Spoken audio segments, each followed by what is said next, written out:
शहीद भगत सिंह सेवा दल। जिस समय लॉकडाउन लगा हुआ था और आप एक सेवा कार्य कर रहे थे जिसमें उन सभी अनक्लेम्ड लाशों का आप अंतिम संस्कार कर रहे थे। शहीद भगत सिंह सेवा दल। शहीद भगत सिंह सेवा दल। शहीद भगत सिंह सेवा दल। कंधे पे बैग, सिर पे मेरी जूड़ी दस्तार और मैं स्कूल जा रहा हूँ और पीछे लाश पड़ी हुई है। आज अगर खालिस्तान जो मूवमेंट चल रही है,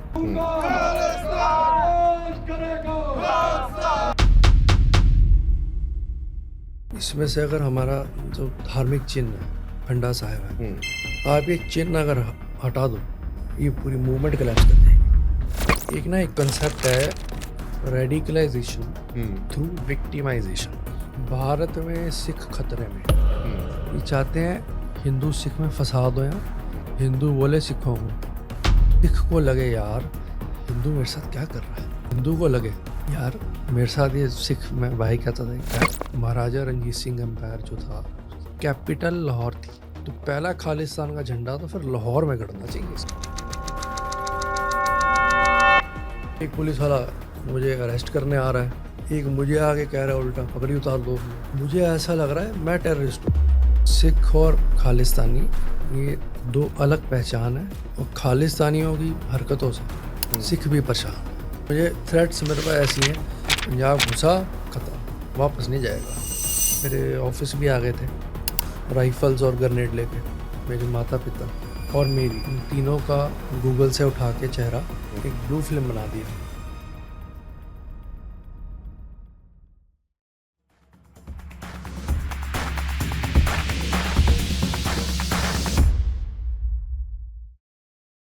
जय श्री राम सभी को, और आपका स्वागत है हमारे आज के पॉडकास्ट में वार्तालाप स्टूडियोज में। आज हमारे साथ में एक ऐसी शख्सियत हैं जिनको सेवा कार्यों के नाम से जाना जाता है, और जो देश के अंदर आने वाले और प्रेजेंट आंतरिक सुरक्षा के मामले हैं उनको लगातार पूरे जोश और होश के साथ में उठाते रहते हैं। हमारे साथ हैं आज भाई जोतजीत सिंह जी। जोत जी, आपका बहुत बहुत धन्यवाद, आपने समय निकाला और आप हमारे पॉडकास्ट पर आए। जय श्री राम। सत श्री अकाल, नमस्कार, जय श्री राम। जोत भाई, ज़्यादा मैं आपका इंट्रोडक्शन ना दे करके ये चाहूँगा कि आप ही अपने बारे में थोड़ा डिटेल में दर्शकों को बताएं, क्योंकि आप जैसे लोगों के बारे में जानना इस देश की जनता के लिए बहुत ही ज़्यादा ज़रूरी है, खास तौर पर जब देश आंतरिक संकटों से घिरा हुआ है। देखिए, इंट्रोडक्शन का तो ये है कि करने वाला ईश्वर है जी, और हम निमित्त मात्र हैं। बिल्कुल। मेरे पिताजी बचपन से ही मैं देखता आ रहा हूँ, वो लाशों की सेवा करते हैं। ओके। अनक्लेम डेड बॉडीज, जो बेचारे गरीब परिवार हैं, प्रवासी हैं, दाह संस्कार के लिए भी पैसे उनके पास नहीं होते, कई ऐसे लोग। तो मेरे पिताजी उनका करते थे क्रिमेशन, हाँ, और हरिद्वार जो है गंगा जी में अस्थि विसर्जन प्रवाहित करना। तो पापा स्कूल मुझे छोड़ने जाते थे डेड बॉडी वाली एम्बुलेंस में। ओके। तो बड़ा। और ये उस समय आप रहते कहाँ थे? दिल्ली में? मैं born and brought up in Delhi. तो कंधे पे बैग, सिर पे मेरी जूड़ी दस्तार और मैं स्कूल जा रहा हूँ और पीछे लाश पड़ी हुई है लाशों के साथ में। तो वहाँ से मैंने, जो मेरे अंदर पिता को देख के चीज़ें आई, वो थी कि जिनको कोई नहीं पूछता, लाशों को, उनके लिए कुछ करना, सेवा करना। 15 या 16 साल का मैं था जब मैंने फर्स्ट क्रीमेशन पूरा अपने हाथों से शमशान घाट पे किया। एक अनजान व्यक्ति का। हाँ, फ़ोन आता है, पुलिस का आता है, हम्म, ये बॉडी मिली है, इतने दिन से पड़ी है, आप कर दो, तो हम करते हैं। ठीक है। बस फिर शमशान ही सब कुछ हो गया। तो ये जो क्रिमेशन का कार्य था, आप जो कह रहे हैं क्रिमेशन आपके पिताजी करते थे, ऐसे लाशों का जिनको कोई क्लेम नहीं करता था, या कोई ऐसा व्यक्ति है जिसके पास में दाह संस्कार का भी पैसा नहीं है, उनकी सहायता के लिए आप ये काम करते थे। ये कोई संस्था के माध्यम से आप करते थे, या इंडिविजुअल लेवल पे आपके पिताजी ये काम करते थे? सन 96 से मेरे जो फादर साहब हैं, पिताजी हैं, उन्होंने शहीद भगत सिंह सेवा दल, इसका मैंने शायद फ्लैग भी देखा है जो आपके पीछे रहता है काफी टाइम फोटोज में। मेरे पिताजी को अभी पद्मश्री मिला है हम्म, 2021 में, क्योंकि उन्होंने कोविड में काफ़ी मतलब आपने भी कोविड में, आपके पिताजी ने भी। मैंने पहली बार आपको जब देखा था तो कोविड में आपके वीडियोस बहुत ज़्यादा वायरल थे, आपके आपके पिताजी के। कोविड में जब ऐसी एक संकट की घड़ी थी जिसमें खुद का सगा सगा व्यक्ति भी मतलब लाशों को हाथ लगाने से बच रहा था, कहीं खुद वो संक्रमित ना हो जाए, हम्म, उसे कुछ ना हो जाए, उस समय पर आप लोग बिना घबराए बाहर निकल करके, जिस समय लॉकडाउन लगा हुआ था, और आप एक सेवा कार्य कर रहे थे जिसमें उन सभी अनक्लेम्ड लाशों का आप अंतिम संस्कार कर रहे थे। एक सम्मानित संस्कार उनको आप लोगों ने दिया। शायद अगर आप नहीं होते तो उनको उस प्रकार का दाह संस्कार नहीं मिलता। देखिए, मैंने ये नहीं कहा कि मैंने भी किया, हम्म, क्योंकि करने वाला ईश्वर है, बिल्कुल। और उसकी मर्जी के बिना एक पत्ता नहीं हिलता। जी। हमारी क्या औकात है, प्रेरणा तो ईश्वर की ही है। करने वाला वही है, हम्म, कंट्रोलर बैठा है बस, और कण कण में है। हम्म, तो जब पिताजी को देखता था, मानवता की सेवा ये दिमाग में आई। हम्म, नाम भगत सिंह सेवा दल था, हम्म। भगत सिंह की विचारधारा दिमाग में आई, भगत सिंह कौन है उसको जानने की इच्छा, तो सोशल वर्क और नेशनलिज्म इकट्ठे हो गए दिमाग में। दोनों चीजें। 2015 मैं नेपाल गया, हम्म, भूचाल आया था, तो हमारी टीम्स थी, पिताजी थे।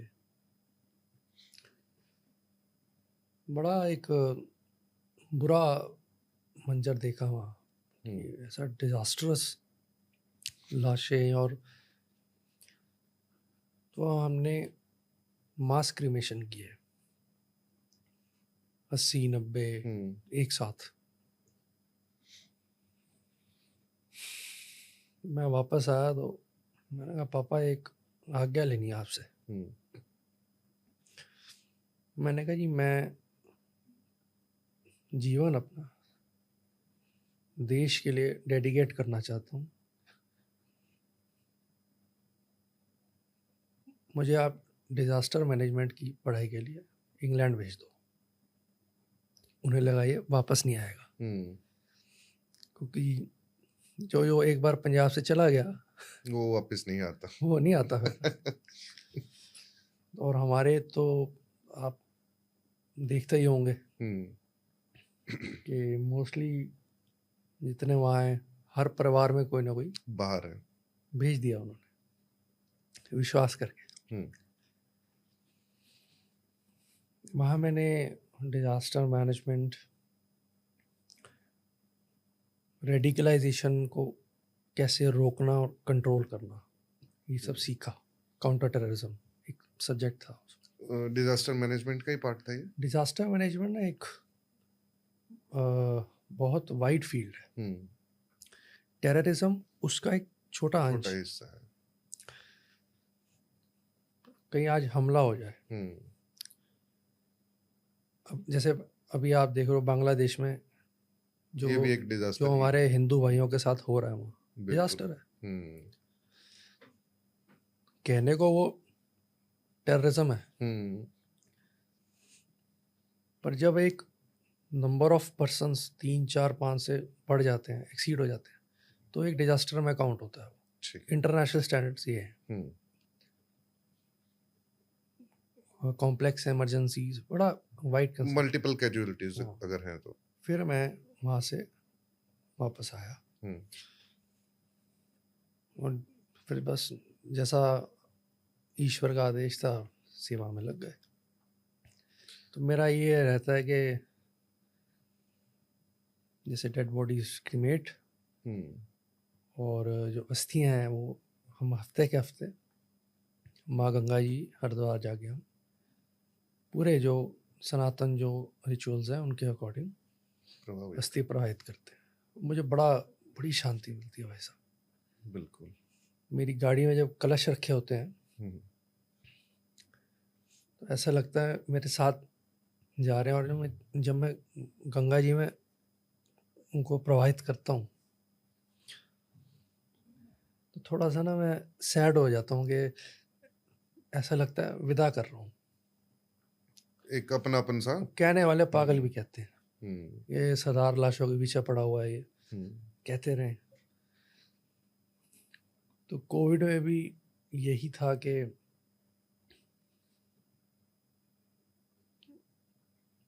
भाई सीधी सी बात है, हमें सिखाया गया है देश और धर्म के लिए जान देना।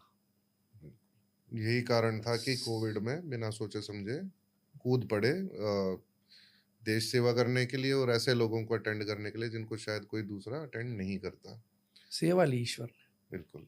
ज्योत भाई, आपको अक्सर देखा जाता है कि आप कैनॉट प्लेस में या फिर इंडिया गेट के सामने कुछ प्लेकार्ड्स लेकर के खड़े रहते हैं, और जनरली उन प्लेकार्ड्स के ऊपर खालिस्तान के बारे में कुछ लिखा होता है या फिर पन्नू के बारे में कुछ लिखा होता है।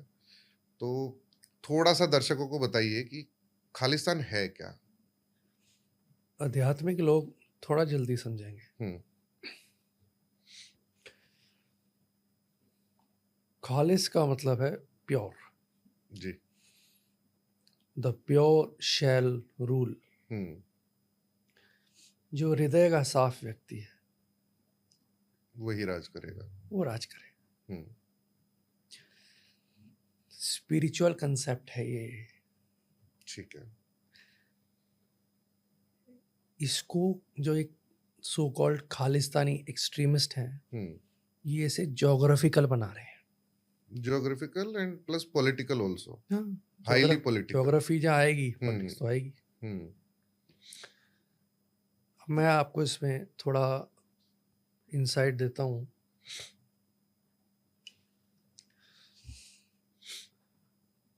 महाराजा रंजीत सिंह जी हैं, उनका ये काफ़ी कोट करते हैं। हम्म, पर महाराजा रंजीत सिंह जी, उनका जो एम्पायर था, आपको पता है उसका नाम क्या था? लाहौर दरबार। जी। उनके राज का नाम था लाहौर दरबार। खालिस्तान नाम नहीं था उसका। ट्रूली सेक्युलर राज था उनका। हम्म, हिंदू, सिख, मुस्लिम सब थे उसमें। हम्म, मिलिट्री का पार्ट थे। उनके पर्सनल जो मैटर्स थे ना, डिसीजन मेकिंग, नॉन सिख लोग इन्वॉल्व थे उसमें। हाँ वो चलाते थे उस चीज़ को। और महाराजा रंजीत सिंह जी का जो एम्पायर था, हम्म, अफगानिस्तान खैबर पास जो है वहाँ से लेके और वेस्टर्न तिब्बत तक फैला हुआ था। तो ये क्या कर रहे हैं ये, अगर फिर ज्योग्राफिकल अगर बनाना है तो फिर वो पूरा क्लेम करना तो भाई साहब पहले फिर अफगानिस्तान जाओ, हम्म, ठीक, फिर पाकिस्तान आओ। हम्म, लाहौर कैपिटल थी। महाराजा रंजीत सिंह एम्पायर जो था कैपिटल लाहौर थी। बिल्कुल। तो पहला खालिस्तान का झंडा तो फिर लाहौर में गड़ना चाहिए। सबसे पहले तो राजधानी को क्लेम किया जाएगा। महाराजा रंजीत सिंह जी ने जितना सोना हरमंदर साहिब के लिए भिजवाया उतना ही सोना काशी विश्वनाथ मंदिर के लिए भिजवाया। गजनी के पास मिलिट्री भेजी अपनी कि जो दरवाजे हैं वो वापस लेके आओ। हम्म,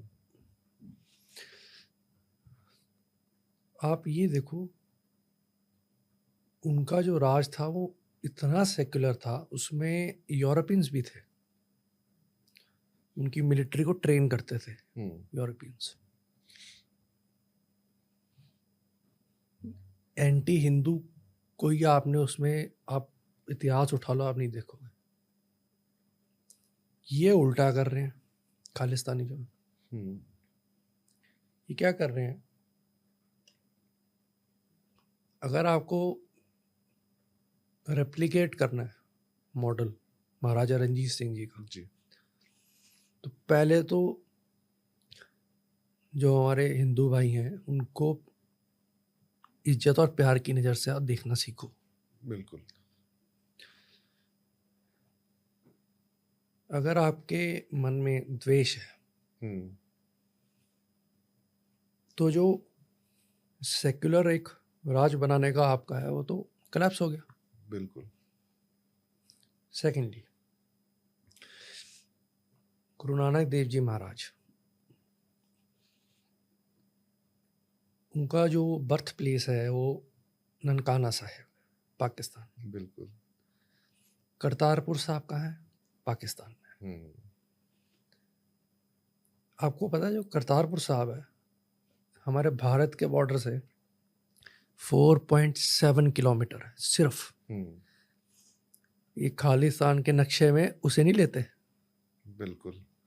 इन्हें इधर का चाहिए।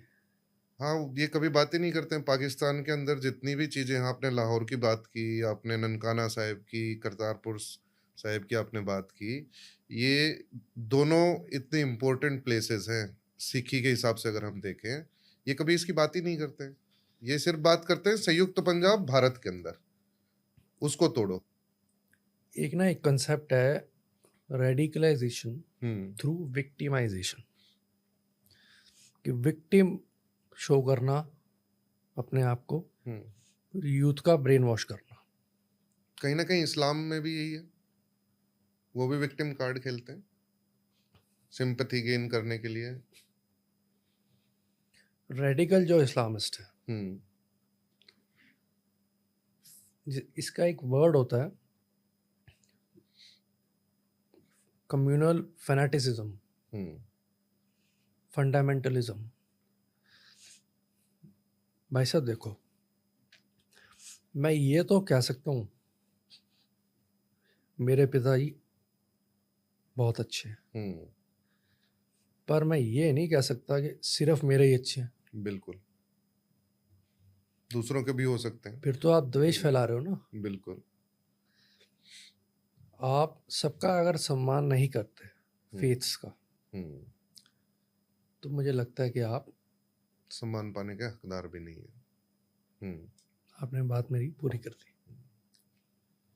अब ये एक नैरेटिव चलाते हैं भारत में सिख खतरे में है, पाकिस्तान के अंदर रेगुलर हमले होते हैं हमारे गुरुद्वारा साहिब पे। बिल्कुल ठीक, रोज बेअदबी होती है।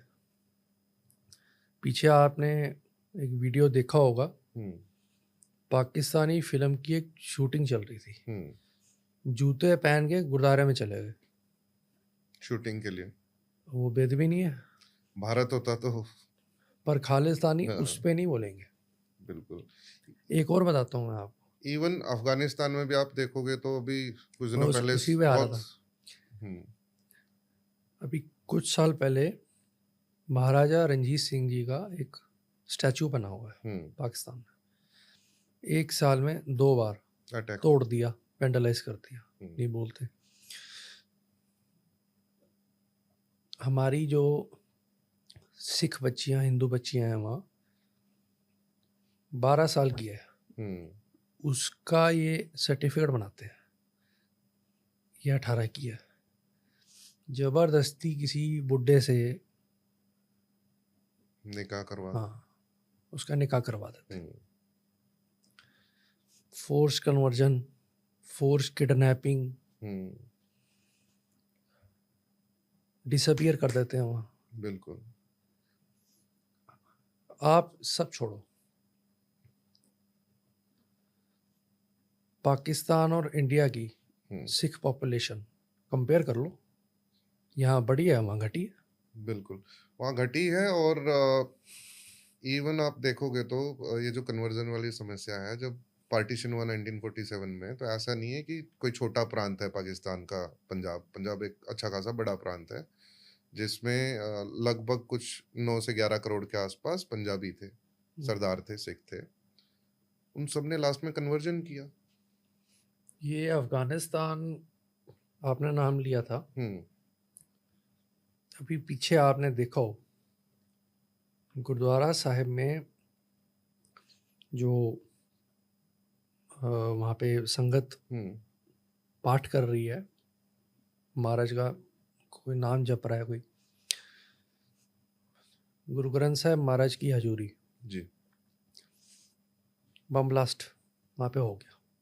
ये आप पाकिस्तान की बात कर रहे अफगानिस्तान हो? अफगानिस्तान के, हाँ, पीछे एक वीडियो एक वायरल हुआ था आपने काफी, फोटो देखी होगी जो सिर पर सिंह साहिबान गुरु ग्रंथ साहिब लेके कहाँ आ रहे हैं? भारत। भारत आ रहे हैं। पाकिस्तान नहीं गए वो, भारत आ रहे हैं। उन्हें पता है कि ये ही देश है जहाँ हमारी मिट्टी है, हमारा देश है ये।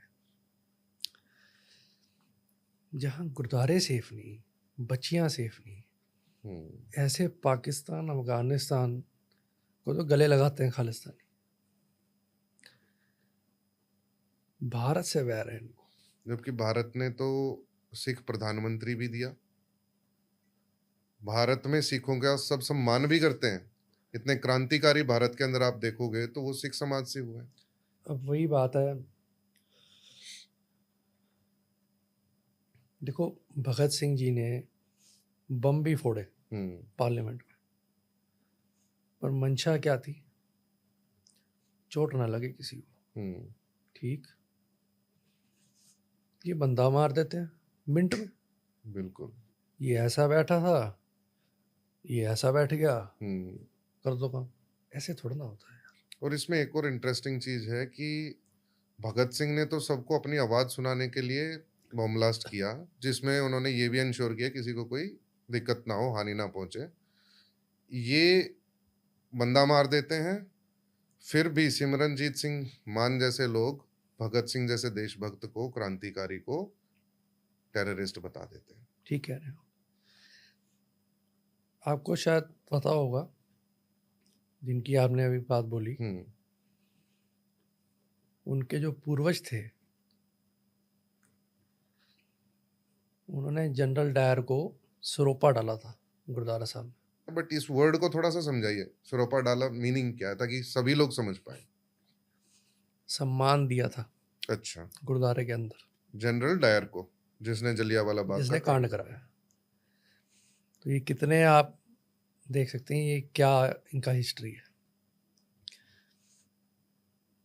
इनका खुद का वीडियोस हैं एडमिट करते हुए, मैं पैसे लेता हूँ, लेटर हेड पे लिख के देता हूँ कि इसे खतरा है भारत में। उन्हें वीज़ा वहाँ पे रेफ्यूजी स्टेटस मिल जाता है कि जान खतरे में है जी। पूरा ये हजारों बच्चे भेज चुके हैं वहाँ। ये स्ट्रेटजी तो जो किसान आंदोलन हुआ, किसान आंदोलन में कुछ 5-6 लोगों को तो मैं जानता हूँ, वो बाहर ही इस बेसिस पे गए हैं कि इंडिया की जो सरकार है उससे हमें खतरा है। तो ये जो चलन है जो पंजाब में चल रहा था, वो चलन धीरे धीरे हरियाणा में भी घुस चुका है। इवन खालिस्तान की जो विचारधारा है वो भी मनोज सिंह दुहन जैसे कुछ लोग हैं उनके माध्यम से घुस चुकी है हरियाणा के अंदर। जब मेरे साथ ये शुरू हुआ, मुझे खालिस्तानियों ने जब थ्रेट्स करने शुरू हुए, मेरे ऑफिस भी आ गए थे। अच्छा, राइफल्स और ग्रेनेड लेके। राइफल और ग्रेनेड लेकर के ऑफिस आ गए थे? इनोवा गाड़ी थी। अच्छा, प्यार से समझा के गए।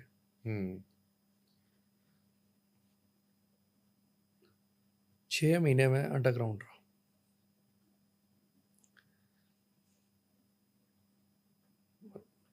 मेरा सौभाग्य था कि मुझे किसी ने Bhagavad Gita as a gift उपहार में पढ़नी शुरू की। उधर से जो गुरु नानक देव जी महाराज की जो उनकी जो बाणी है गुरबाणी वो पढ़नी शुरू की। जैसे हमारे में जपजी साहब है, था अंडरग्राउंड, आनंद आना शुरू हो गया। घूम फिर के आप बिलीव करेंगे कंक्लूजन क्या निकला। एक तरफ अगर हम भगवत गीता की बात करें तो उसमें क्लियर है टोटल एक्सेप्टेंस। भगवान कृष्ण बात करते हैं टोटल एक्सेप्टेंस कि परिस्थिति देखो, मतलब अनप्रेडिक्टेबल जिसे आप कह सकते हैं। भगवान कृष्ण देखो ना कितने अनप्रेडिक्टेबल थे। कोई सोच सकता है कि बांसुरी बजा के जो मोहित कर सकता है सबको, इतना बड़ा युद्ध महाभारत का, मतलब करने वाला परमेश्वर है, आप निमित्त हैं। Surrender your self to the almighty and act. लीला बोला गया जिसको। लीला क्या है? ये लीला है, प्रभु की लीला है जी। गुरु नानक देव जी महाराज का हम जब मैंने जो जपजी साहब का अध्ययन किया, वो कहते हैं टोटल सरेंडर, तेरा तेरा तेरा तू। एक ओंकार,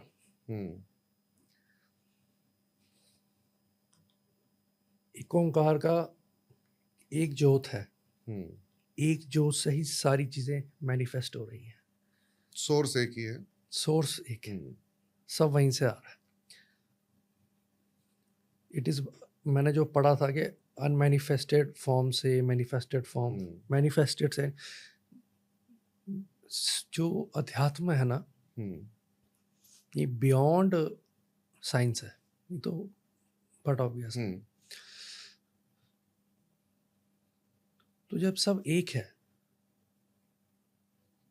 करने वाला भी ईश्वर, करवाने वाला भी ईश्वर, तो किसी के लिए द्वेष क्यों पालना। तो मुझे दुख लगता है जब खालिस्तानी जो है वो हिंदू भाइयों के लिए बड़ा पन्नू जैसे, बिल्कुल, एक नूर ते सब जग उपजया, कौन भले को मंदे। अच्छा बुरा, राग द्वेष, सब ईश्वर की लीला है जी। ये world is a creation of God, world is a stage, we are artist. भगवान कृष्ण ने अर्जुन को क्या बोला? बनने की मत सोच, जो है वो पहचान, और फिर एक्ट कर। धर्म को समझते हैं ये जैसे ये उस धर्म का है। ये धर्म अगर आप गहराई में जाओ अध्यात्म के, उसमें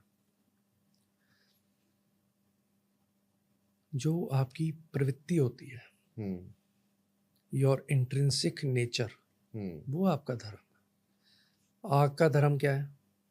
जलाना, जलाना। पानी का शीतलता, शीतलता। तो आध्यात्मिक व्यक्ति जब इन्फ्लुएंसेस ड्रॉ करेगा तो वो समझेगा टोटल एक्सेप्टेंस, टोटल सबमिशन, इसकी बात हो रही है।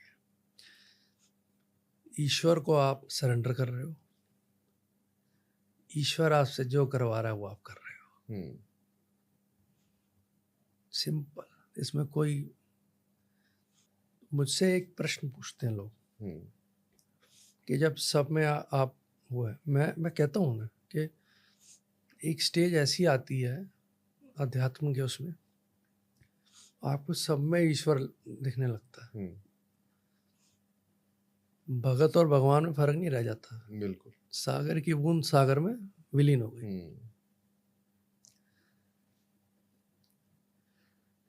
फिर वो पूछते हैं ये आप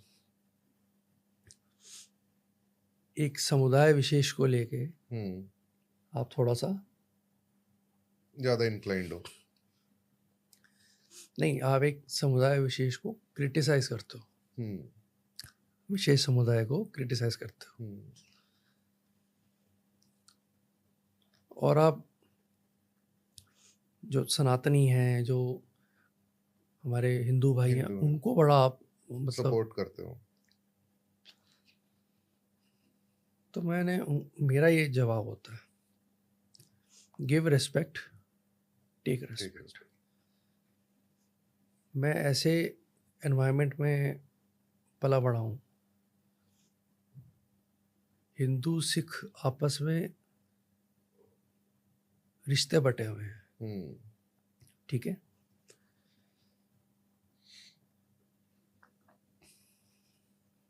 कारोबार बटे हुए हैं, हम्म, एक दूसरे की बच्चे घरों में ब्याहे हुए हैं। हम्म, मैं कहता हूँ गर्व से, हिंदू मेरे हैं। बिल्कुल। फिर वो कहते हैं कि जो एक पर्टिकुलर विशेष समुदाय है वो आपका नहीं है, तो मैं कहता हूँ ठीक है, जो विशेष समुदाय है एक, हम्म, वो भी फिर गुरुद्वारे जाए। हम्म, देखो मेरे जो हिंदू भाई हैं गुरुद्वारे जाते हैं, सिर ढकते हैं, बिल्कुल। गुरु ग्रंथ साहब महाराज को प्रणाम करते नतमस्तक हैं। होते हैं, मत्था टेकते हैं, हम्म, प्रसाद ग्रहण करते हैं, बिल्कुल। कीर्तन गुरबाणी श्रवण करते हैं, गुरु ग्रंथ साहब महाराज को गुरु मानते हैं। सेवा भी करते हैं। हमारे गुरु साहब 10 गुरु, उनको गुरु मानते हैं हमारे हिंदू भाई सारे। वो कहते हैं हमारे गुरु साहब हैं, ठीक है। आपको पता होगा चांदनी चौक में जो गुरुद्वारा साहब है, सीसगंज साहब, वहाँ मैं कईयों को जानता हूँ, हिंदू भाई हैं। आपने देखा हो गुरुद्वारे के बाहर एक वो पानी रहता है जहाँ पाँव रख के फिर आप गुरुद्वारे, उसमें अपनी चाबियां डिबोते हैं वहाँ जो आसपास के हिंदू लोग हैं। हाँ, क्यों? वो कहते हैं जी हम चाबी डिबोते हैं, जो संगत आई है, गुरु महाराज की कृपा है, उनकी चरण धूल है वो, हमारे कारोबार में बरकत पड़ती है। अब देखो मतलब कितनी इस लेवल का सबमिशन गुरु तेग बहादुर साहब जी के लिए कितना प्यार हिंदू भाइयों में है। जोड़ों की सेवा करते हैं, मैंने देखा है। और ये नहीं कि मंथली एक बार, डेली देखता हूँ मैं, लंगर सेवा, जोड़ों की सेवा, जो जूते वहाँ पे करते हैं।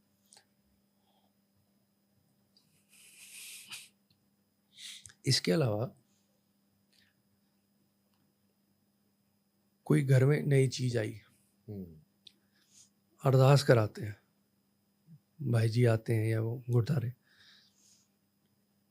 घर में कोई जैसे कोई ड्यूरिंग कोविड मैं बताता हूँ, कई हिंदू भाई थे, घर में मृत्यु हो गई, अब वो आ नहीं सके क्रिमेशन के लिए, डरे हुए थे, पीपी किट पहनी थी, अरदास कराई भाई जी से, सिखों ने अरदास करी क्रिमेशन के टाइम पे। ये बॉन्ड है हमारा, जिसको तोड़ने की कोशिश की जा रही है। अब मैं बताता हूँ कि समुदाय विशेष का मैं क्यों सपोर्ट नहीं करता, खुल के मैं कह रहा हूँ, अभी तक तो नहीं करता। मैंने कुछ ऐसे लोग हैं एक विशेष समुदाय में, क्या वो गुरुद्वारा साहब जाके मत्था टेकेंगे गुरु ग्रंथ साहब महाराज को? नहीं। हमारे गुरु साहब को अपना गुरु मानेंगे? नहीं, अभी तक तो मैंने नहीं देखा। जैसे हम साखी सुनते हैं, हमारे parents, grand parents, Guru Nanak साहब मक्का मदीना गए थे, ये मानते ही नहीं कि गुरु नानक साहब वहाँ गए थे, जाकिर नायक का एक वीडियो मैं देख रहा था कि वो कह रहा है गुरु नानक देव जी तो गए ही नहीं वहाँ। तो तुम जब हमारी उस चीज़ को आप मानते ही नहीं। इज्जत नहीं दे सकते, रेस्पेक्ट नहीं कर सकते, कुछ लोग हैं ऐसे, तो फिर आप कैसे एक्सपेक्ट करते हो? बात जहाँ मैं वही बता रहा हूँ, सिख और खालिस्तानी ये दो अलग पहचान है, और खालिस्तानियों की हरकतों से सिख भी परेशान है। आप खुद को क्या मानते हो? आप मानते हो खालिस्तानी? मैं खालिस्तानी नहीं हूँ। बिल्कुल, लेकिन आपने बताया कि जैसे स्पिरिचुअल मीनिंग है खालिस्तान का, वो आप मानते हो, बट जो आज के टाइम ज्योग्राफिकल खालिस्तान जो आप बता रहे हैं उसमें आप बिल्कुल भाई बिलीव नहीं साहब, करते। एक प्योर हार्ट का बंदा, ठीक,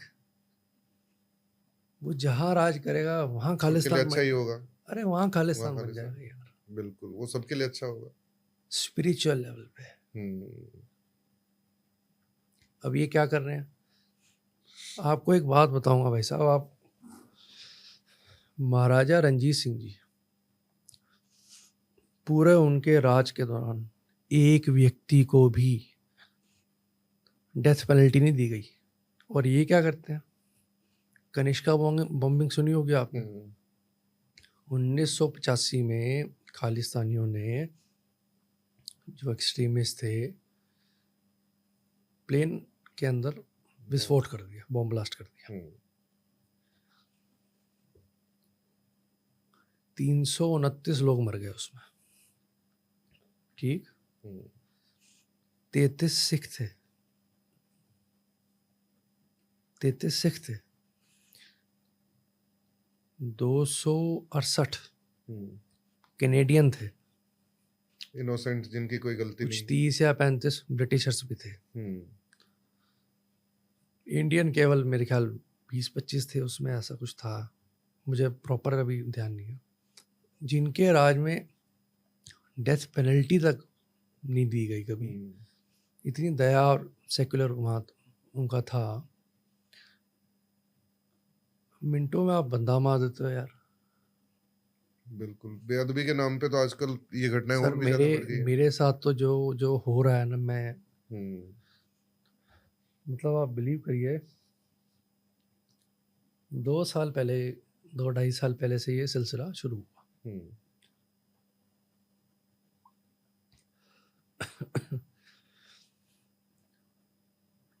चूंकि मैं वोकल रहा हूँ, मैं, ये भारत है, ये मेरा देश है, मैं जीऊंगा इसके लिए, मरूंगा इसके लिए।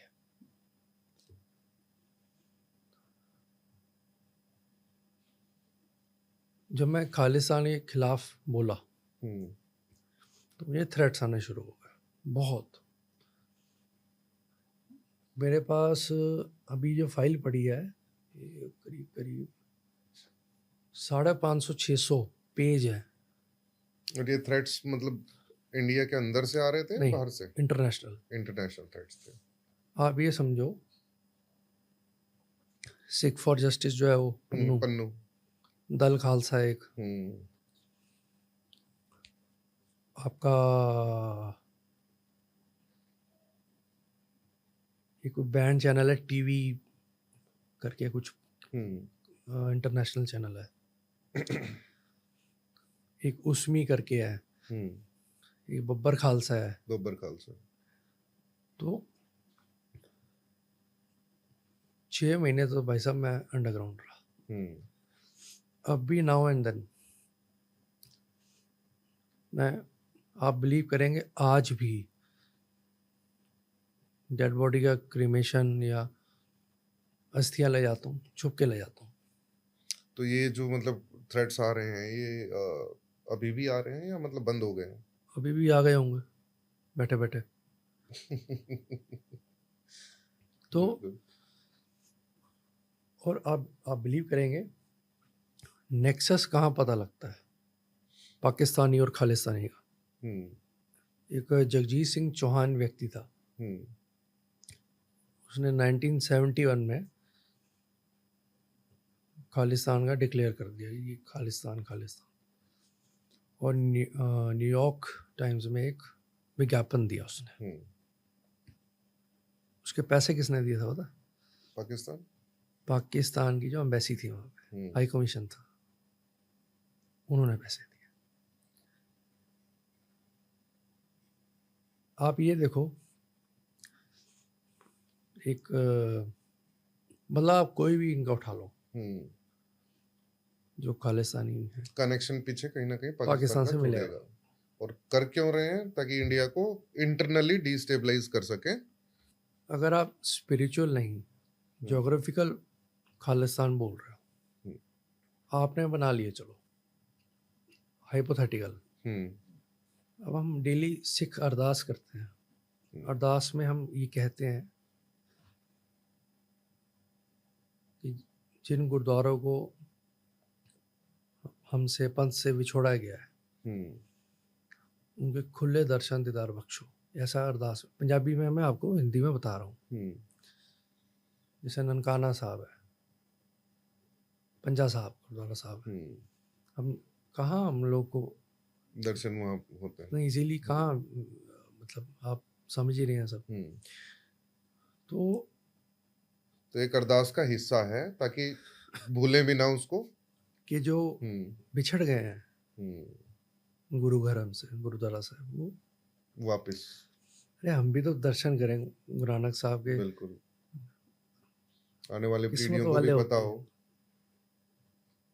सपोज ये बन गया, फिर जो वहाँ खालिस्तान में रह रहे होंगे, लेट से आपने पंजाब टेरिटरी ली, तो फिर जो पटना साहब गुरुद्वारा साहब है, उसका क्या होगा? उसके लिए वीजा लोगे। हजूर साहब गुरुद्वारा साहब महाराष्ट्र में, उसके लिए वीजा लोगे। आप सोचने की बात। बिल्कुल। तो ये तो आप बिछोड़ा बढ़ा रहे हो ना। या फिर बीच बीच में अलग अलग खालिस्तान बनेंगे। मतलब प्रैग्मेटिक अप्रोच नहीं है, इम्प्रैक्टिकल है। मैंने एक जगह पढ़ा भी था, I am convinced that this Khalistan conspiracy जो है, it is acting like a non Islamist proxy of Pakistan. अब पाकिस्तान को 1971 का जो बांग्लादेश का वॉर था, उसका तो बदला लेना था। उन्होंने K2 एजेंडा फॉरवर्ड किया। K2 है क्या? कश्मीर खालिस्तान। कश्मीर खालिस्तान। इधर जो मुस्लिम भाई हैं उनको, इधर जो सिख भाई हैं उनको तोड़ो। तो दे वांटेड टू, एक उनका स्टेटमेंट भी था, तो उसने कहा पाकिस्तान का वो था कि एक बांग्लादेश हम भारत से भी निकालेंगे, पर वो पंजाब की साइड होगा। तो वो खालिस्तान और ये अपना कश्मीर, ये स्ट्रेटेजिकली भारत को तोड़ने की एक और कोशिश। चाहते क्या हैं, क्योंकि इनको पता है पंजाब गया अगर, तो हमारा जो फॉरवर्ड लाइन ऑफ डिफेंस है वो दिल्ली से कुल 125 किलोमीटर रह जाएगा। बिल्कुल। आप बिलीव करेंगे सर, कोई सिख खालिस्तान नहीं चाहता, मैं सही बता रहा हूँ आपको। लेकिन खालिस्तान के खिलाफ भी तो आवाज नहीं उठा रहे हैं। कुछ लोग हैं जो आप जैसे हैं, बोल रहे हैं, उनको धमकी आ रही है, बाकी लोग नहीं बोल रहे। फिर उनको धमकी आएंगी। किसी की बहन बेटी, ये क्या करते हैं आप सोच भी नहीं सकते भाई साहब। मतलब जब मैं फर्स्ट टाइम बोला खालिस्तान के खिलाफ, ज्योग्राफिकल खालिस्तान के खिलाफ,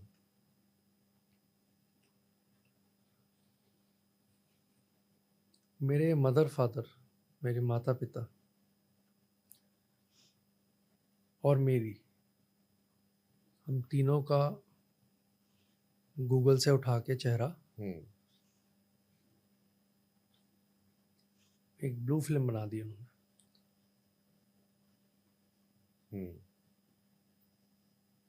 और अमेरिका में वायरल कर दी। हम्म,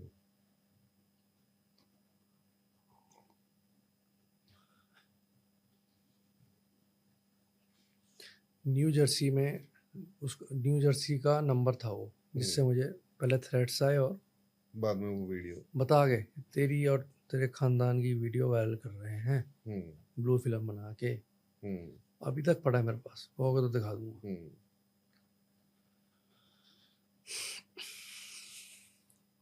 मतलब गिरने का कोई लेवल नहीं है, परिवार को भी भाई नहीं मेरी छोड़ माँ को आज तक नहीं हम्म। पता।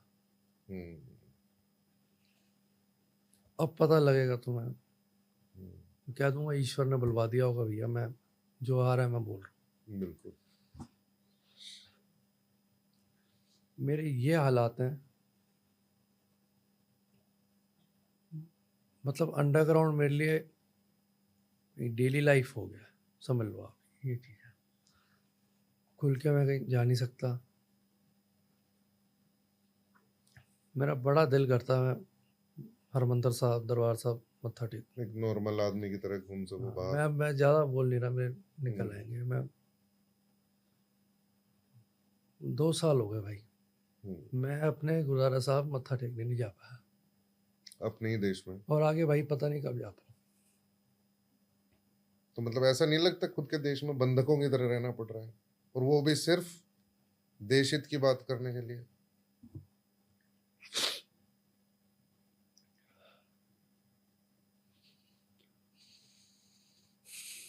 टाइम ले लो आप थोड़ा सा, आई थिंक इमोशनल हो गए थोड़े से।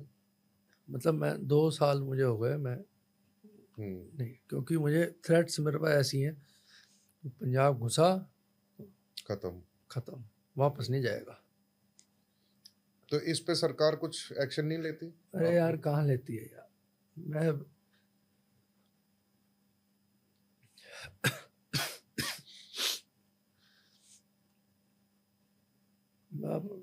मैं लिटरली मैंने कई लोगों को अप्रोच किया।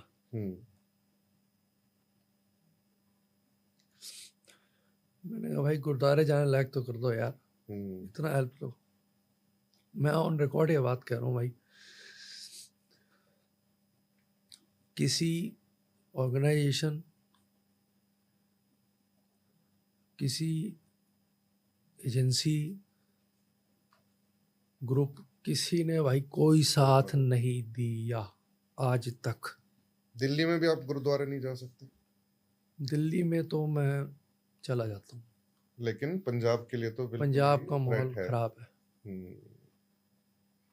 पंजाब का माहौल खराब है।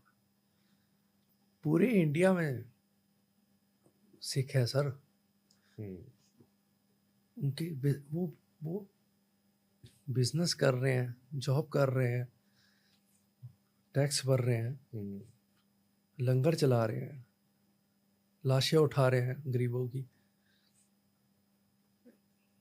गुरु की दस्तार का मान रख रहे हैं गुरु साहब ने।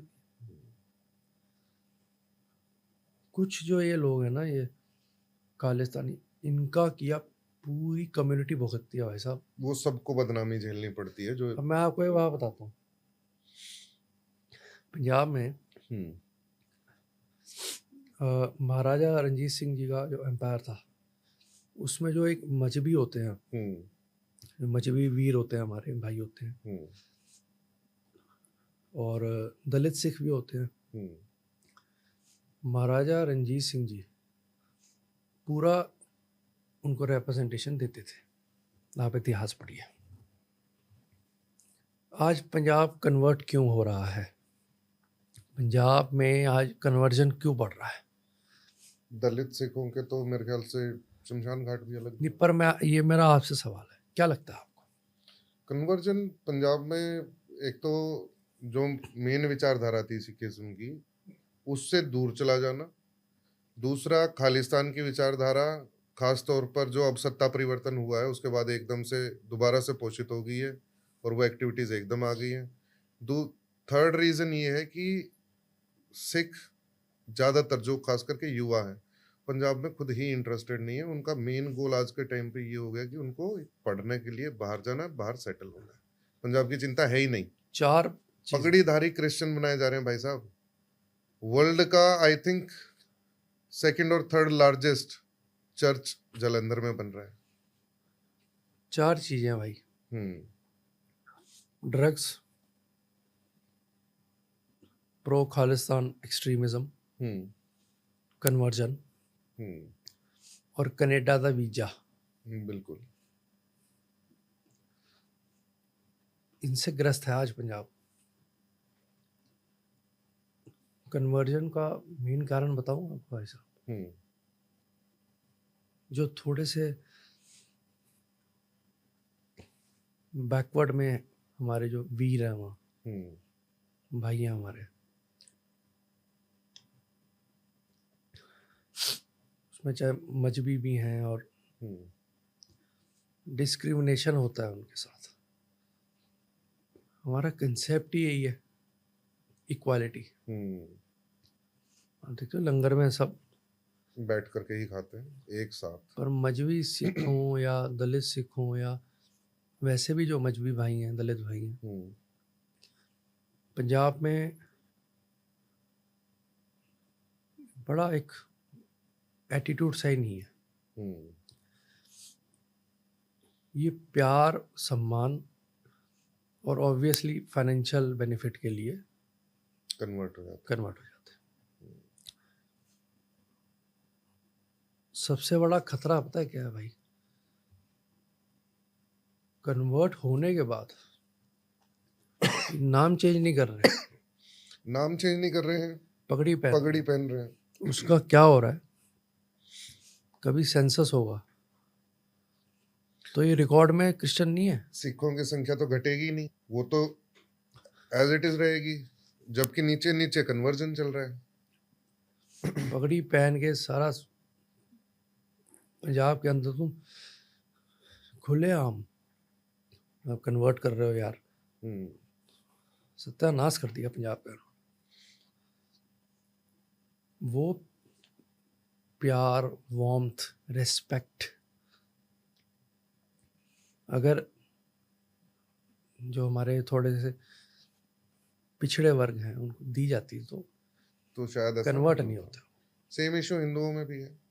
सबसे ज्यादा तो जो कन्वर्जन का टारगेट बनते हैं वो दलित ही जनरली बनते हैं। रीजन वही होता है, समाज से उपेक्षा और फाइनेंशियल जो उनका बर्डन होता है, कहीं ना कहीं इसलिए वो सॉफ्ट टारगेट हो जाते हैं कन्वर्जन के लिए। सेम सिखों के लिए हो रहा है। तो ये कंसंट्रेटेड जो प्रॉब्लम है खालिस्तान एक्सट्रीमिज्म, कंसंट्रेटेड है। पूरे भारत का सिख बदनाम होता है। और आपको ये दिख जाएगा ये चीज़। अच्छा जोत भाई, ये खालिस्तान की जब भी बात चलती है तो अभी आपने इंदिरा गांधी का नाम लिया तो उससे मुझे ध्यान आया भिंडरवाला, तो उनका भी बड़ा जिक्र आता है। और अभी रिसेंटली हमने देखा शायद भिंडरवाला 2 बनाने की कोशिश की गई अमृतपाल सिंह को, और कहीं ना कहीं सेम बिल्कुल उसी की तरीके से उसने अपने आप को दिखाने की कोशिश की है, प्रोजेक्ट करने की कोशिश की है। वही बातचीत करने का तरीका, वही पहनावा, उसी तरीके के केश, दस्तार, सारी चीजें डिट्टो बिल्कुल कॉपी। और एक आदमी इतनी जल्दी कैसे मतलब सेटल हो सकता है कि वो इतने सारे मतलब पूरे खालिस्तान को रिप्रेजेंट करे वो, और उसकी एक्सेप्टेबिलिटी भी हो जाए। तो कहीं ना कहीं ऐसा लगता है कि जिस तरीके से इंदिरा गांधी के टाइम पर भिंडरवाला को पॉलिटिकली प्लांट किया गया था and then out of control हो गया था, ये जो अमृतपाल है वैसी ही प्लांटेशन है। आपको आश्चर्य होगा, Bhindranwale was actually a saint, संत थे पहले वो। ये अगर आपके यहाँ भी बुक्स रखी है, मैं देख रहा हूँ, आप पढ़ोगे तो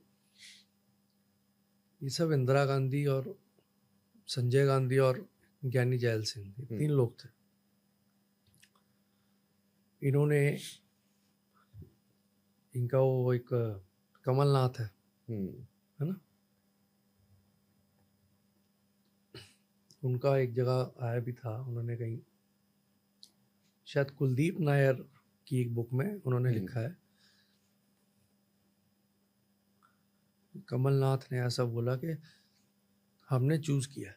हम्म, तो पहले वाले जो थे वो मतलब उनमें इतना जोश नहीं था। जो भिंडरा वाले थे ये, एक जोशीली पर्सनैलिटी। तो इनको हमने तो भिंडरा वाले, आप आश्चर्य होंगे जान, भिंडरा वाले ने कभी मांगा ही नहीं खालिस्तान। आप मुझे एक वीडियो डॉक्यूमेंट दिखा दो। वो तो अभी आपने बताया ना, उनका नाम लिया फर्स्ट टाइम जिन्होंने मांग की थी, चौहान। वो क्या था, नहीं मांग नहीं की थी उन्होंने, चौहान है ना, डिक्लेयर किया था, डिक्लेयर ही कर दिया। हाँ डिक्लेयर किया था हमने। ज्ञानी जैल सिंह जी को ये लगा हम्म, कि यार भिंडरा वाले जो हैं वो हमारे कहने पे, एक होता है कि मांगना खालिस्तान, तो जितना हमने पढ़ा है कि भिंडरा वाले सेट के दे देंगे तो ले लूँगा, ऐसा कुछ। तो आप किताबें पढ़ोगे तो पता लगेगा। मैंने भी एक खालिस्तान कॉन्स्पिरेसी है, ये सब मैं उसमें बुक में पढ़ा है। दल खालसा करके इन्होंने बनवाया ज्ञानी जैल सिंह ने, ताकि वो आवाज़ उठाए खालिस्तान की। फिर वो सपोर्ट दिलवाते थे भिंडर वाले से, भिंडरा वाले को। ये दिखाते थे कि ये दोनों एक है। भिंडरा वाले नेवर डिमांडेड खालिस्तान। अब आप कह रहे हो मुझे मेरा ओपिनियन है कि भिंडरा वाले को मतलब यूज किया गया as a pawn, political gain के लिए। इंदिरा गांधी, आपको पता है ये Indira Gandhi wanted to become a hero, एक पावरफुल फिगर के। यार मैंने देखो इसका एक वो बोलते हैं बिल्ड एंड डेमोलिश पॉलिसी होती है एक, खुद ही बढ़ाओ खुद ही गिरा दो। अब आप कह रहे हैं अमृतपाल,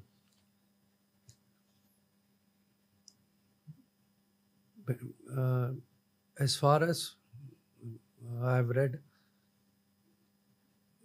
भिंडरा वाले नेवर डिमांडेड, पर अमृतपाल तो डे वन से ही खुलेआम बिल्कुल डिमांड कर रहे हैं। अब मैंने, अच्छा मैं एक बात, और वो मतलब वो तो इस हद तक जाता है कि अपने आप को इंडियन कंसीडर ही नहीं करता, इंडियन सिटीजन ही नहीं मानता है। मैंने अमृतपाल सिंह जो है उनका पहले देखा, बातें अच्छी लगी कि यार नशे का, ड्रग्स के अगेंस्ट। तो मैं कहा ये तो अच्छी बात है यार, पंजाब से नशा, तो उन्होंने सिक्खी का प्रचार, मैं कहा यार ये ठीक, ये तो बड़ा इन्फ्लुएंस हुआ मैं।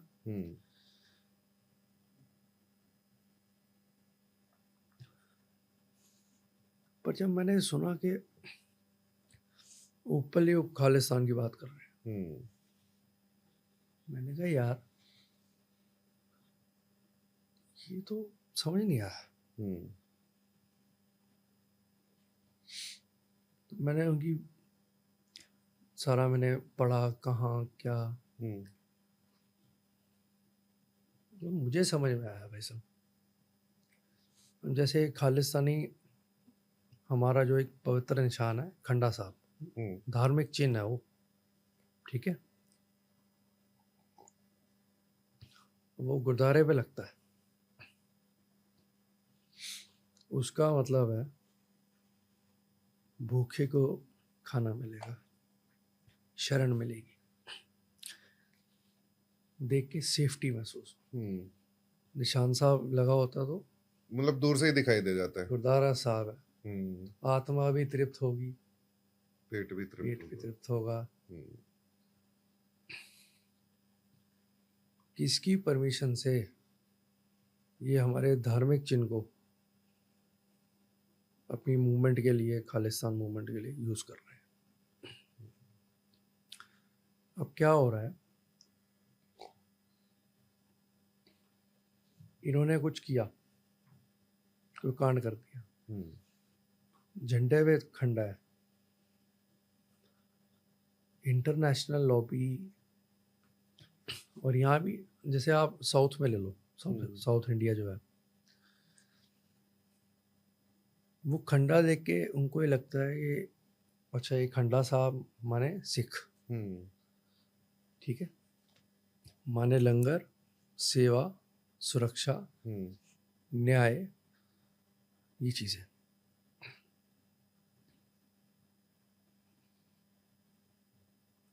अब वो देख रहे हैं टीवी में, वो निशान लगा हुआ है और उसको मिसयूज करके खालिस्तानी जो है वो अपना एजेंडा चला, किसी का झंडा जला रहे हैं,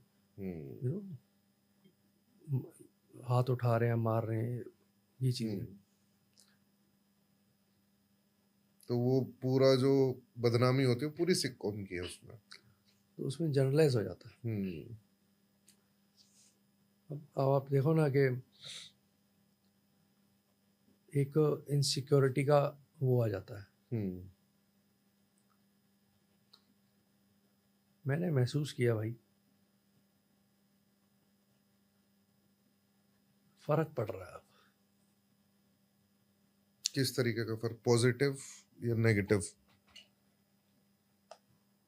नेगेटिव। देखो, होता सब उसकी इच्छा से, करने वाला अकाल पुरख हम कौन होते हैं।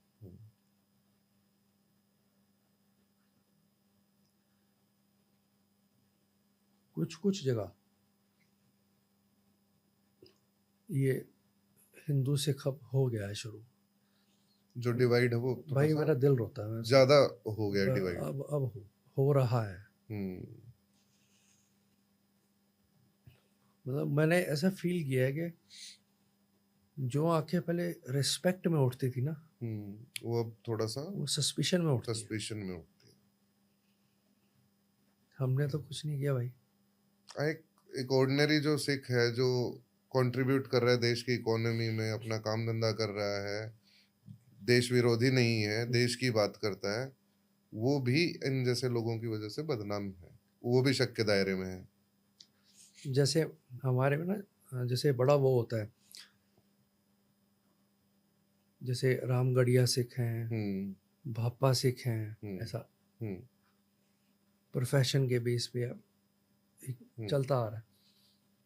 तो मैं भापा हूँ, जैसे मैं सब्रवाल कास्ट है मेरी। छूटते ही जो ये एक्सट्रीमिस्ट हैं, ये कमेंट करते हैं, एक भापा सो स्यापा। सो बेसिकली कास्ट पे क्यों कमेंट? क्योंकि हम खालिस्तान आइडियोलॉजी को नहीं करते सपोर्ट।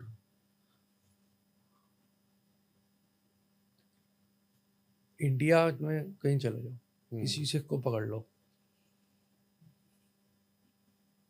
और अगर वो पहली मुलाकात में आप मिलो करो, आप जज कर जाओगे कि यार ये क्रिएट मैन्युफैक्चर्ड प्रॉब्लम है ये। अब मैन्युफैक्चर कौन कर रहा है?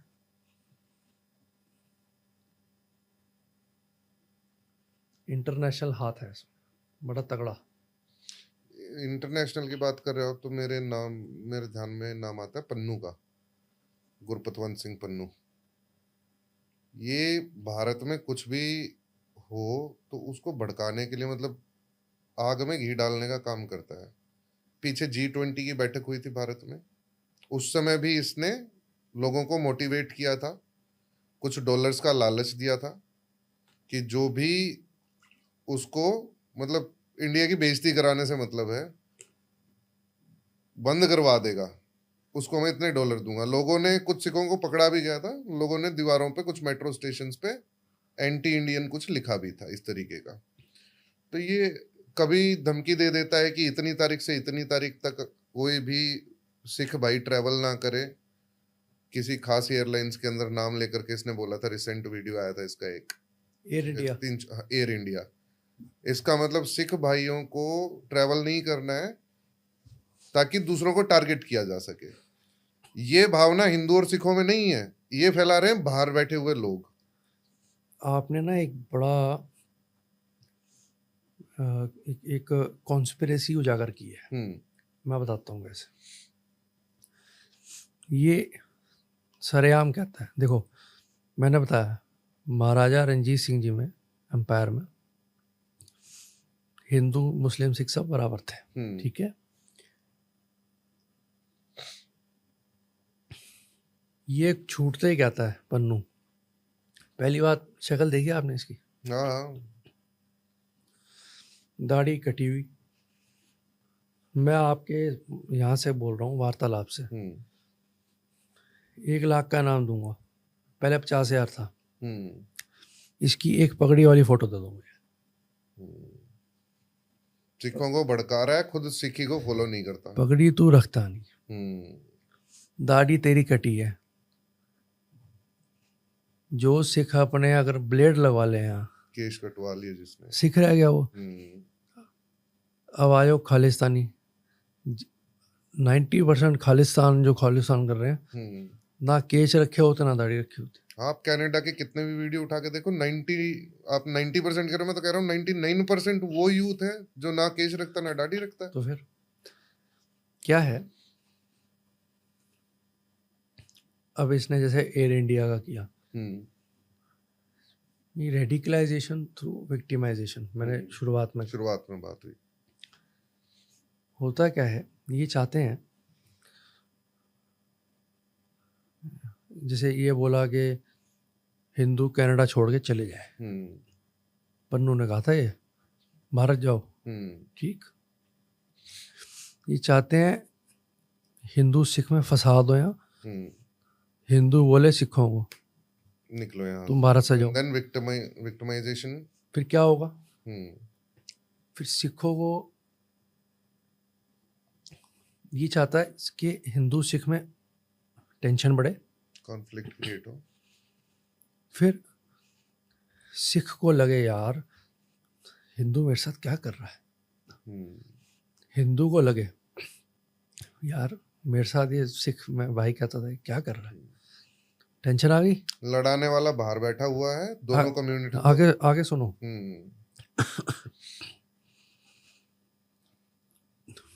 होता क्या है, आउटकम क्या है इसका? जो सिख जो होते हैं, अब दलेर तो हैं ही भाई, साफ सी बात है, दलेर है, बातों में आ गए। फिर इनके स्लीपर सेल होते हैं, फिर वो हिंदू भाइयों के खिलाफ, देश के खिलाफ जितना बोल सकते हैं, ब्रेन वॉश, प्यार से, है ना, धर्म को इस्तेमाल करते हैं। ब्रेन वॉश करने के लिए क्या चाहिए होता है? Common identity. तू विक्टिम, मैं विक्टिम, आजा, ताकि आपस में सिंपैथाइज कर सके। विक्टिम कैसे बनाते हैं? दे वांट कि हमारी एजेंसी हिंदू भाई भड़के, रिटेलिएट करें, रिएक्ट करें। जितना फसाद बढ़ेगा इनकी जेबें उतनी भरेगी, इनकी मूवमेंट स्ट्रांग होगी, फंडिंग हो रहेगी। अब ये क्यों होता है?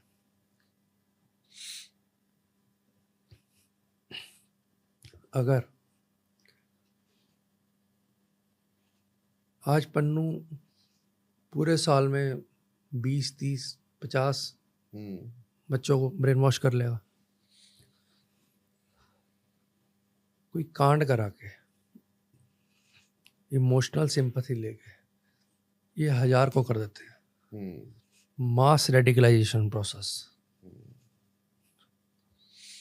और यूएस में रह के इतना खुला बोल रहा है यार, शायद मतलब गवर्नमेंट भी कोई एक्शन नहीं ले रही है। जो लोग बाहर बैठ करके, सिर्फ पन्नू नहीं है, उसके अलावा भी काफी सारे लोग हैं, पन्नू का नाम थोड़ा ज्यादा सुर्खियों में रहता है, बदतमीजी वही करता ज्यादा। हाँ, वो लोग भी खुलेआम भारत को धमकियां देते हैं और यहाँ पे मतलब गैर कानूनी काम, इलीगल एक्टिविटीज करवाने के लिए लोगों को इतना प्रेरित करते हैं, पैसे देने की बात करते हैं, बट गवर्नमेंट उन पे ना तो उनकी जमीनें जब्त करती है, यहाँ पे उनकी यहाँ भी प्रॉपर्टीज हैं, कोई एक्शन ऐसा लिया क्यों नहीं जा रहा? शायद रिसेंटली किसी की तो प्रॉपर्टी हुई है अभी।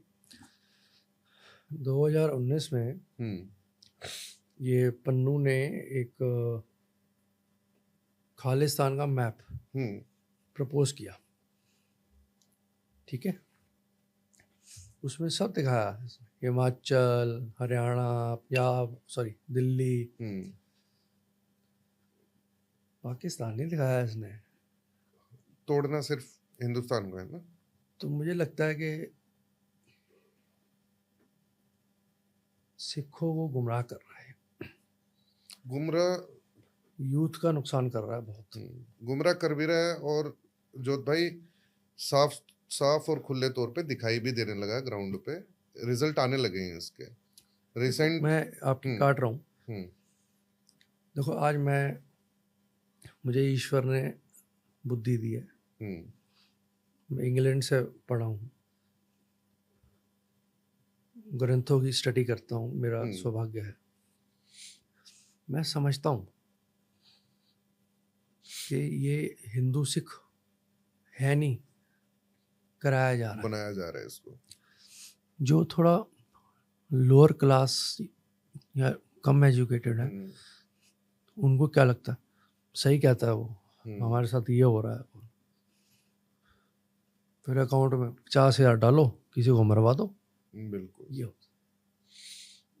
और ग्राउंड पर रिजल्ट दिख रहा है जोत भाई। अगर हम बात करें जो अभी इलेक्शन हुए थे लोकसभा के, उसमें खालिस्तानी उम्मीदवार जो है अपना अमृतपाल सिंह, इसने इलेक्शन लड़ा। सबसे पहली बात तो ये काफ़ी सारे इंटरव्यूज में ओपनली डिक्लेयर कर चुका है कि ये अपने आप को इंडियन सिटीजन मानता ही नहीं है, ये खुद को पंजाब का सिटीजन मानता है, पंजाब को भारत का हिस्सा नहीं मानता। अगर ये खुद को इंडियन सिटीजन नहीं मानता तो इसने इलेक्शन क्यों लड़े? पहली चीज, बिकॉज आइडियोलॉजिकल डिफरेंस हो गया वहीं पे इसका। दूसरा, जनता भारी वोटों से इसको जिताया, तो क्या खालिस्तान की आइडियोलॉजी को वो जो कॉन्स्टिट्यूएंसी है वहां के लोग सपोर्ट करते हैं? और तीसरा, किस मुंह से ऐसे लोग जो भारत के संविधान को ही नहीं मानते हैं, भारत को अपना देश नहीं मानते हैं, वो कॉन्स्टिट्यूशन की ही शपथ ले लेते हैं? आटे में नमक सुना होगा।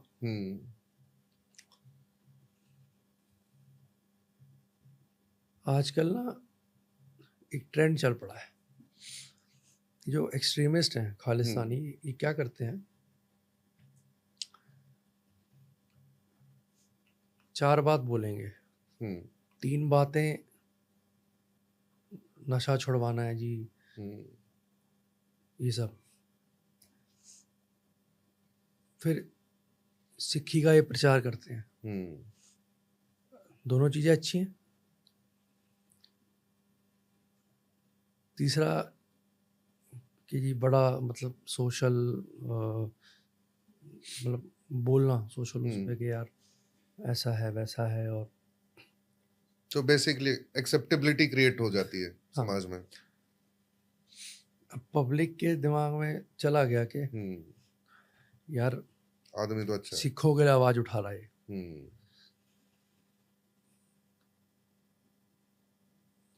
पीछे जो खालिस्तान वो बोल रहा है, वो एजेंडा ओपनली दिखाई पब्लिक ना वो हो जाती है, कंफ्यूज नहीं कह सकते, there has to be a good word,